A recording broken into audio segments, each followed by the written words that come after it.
Salut à tous, c'est KLH. Aujourd'hui, je vais vous montrer comment faire un canon à TNT qui peut être semi-automatique ou automatique, au choix. Donc je vais déjà vous montrer ce que ça donne quand il est en semi-automatique.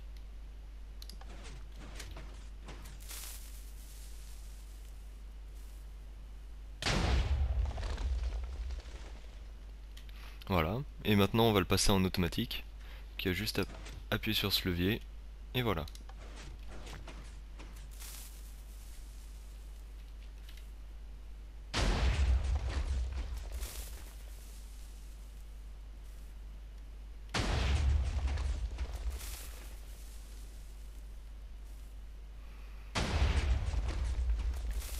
Donc je vais vous montrer comment on peut mettre au point ce système. Voilà à quoi ressemble l'intérieur du système. Donc quand on appuie sur le bouton de mise à feu, ici, on active une RS Norlatch, qui est remise qui est resetée tout de suite par ce circuit là, qui est à peu près d'une seconde. Donc une seconde après qu'elle a été activée, elle est remise à zéro. Donc qu'est-ce qui se passe quand on active ce circuit? Alors le courant ici s'éteint, ce qui replie ses pistons et ce qui permet accessoirement au gravier qui est placé ici de tomber, donc de faire avancer la TNT d'un cran quand le piston se redéploie.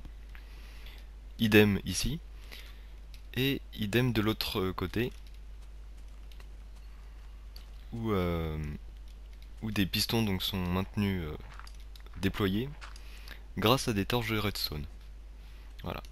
Quand on appuie sur le bouton de mise à feu, ce circuit-là s'allume, ce qui éteint les torches de redstone, donc ce qui replie les pistons.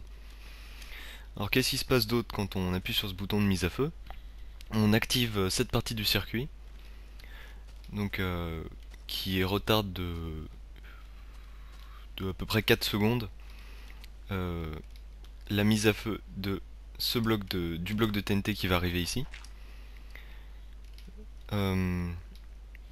Donc ici ce sera le bloc de TNT qui fera office de, de boulet de canon en quelque sorte.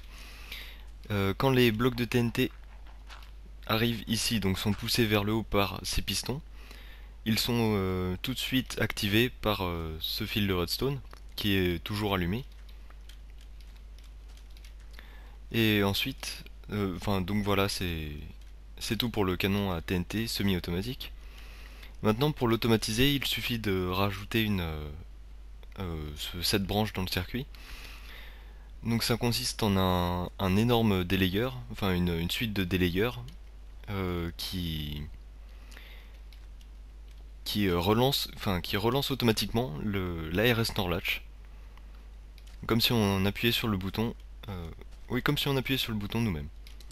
Donc quand on appuie sur ce levier, ce piston-là se rétracte, c'est un piston collant.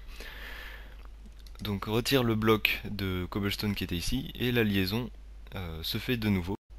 Et cela permet donc d'automatiser le circuit et de le relancer automatiquement sans avoir à appuyer sur le bouton de mise à feu.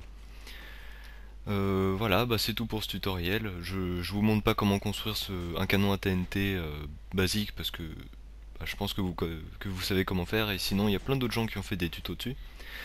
Euh, donc n'hésitez pas à vous abonner à la chaîne, à aimer cette vidéo, à la mettre dans vos favoris, et tout ça. Voilà, c'était KLH.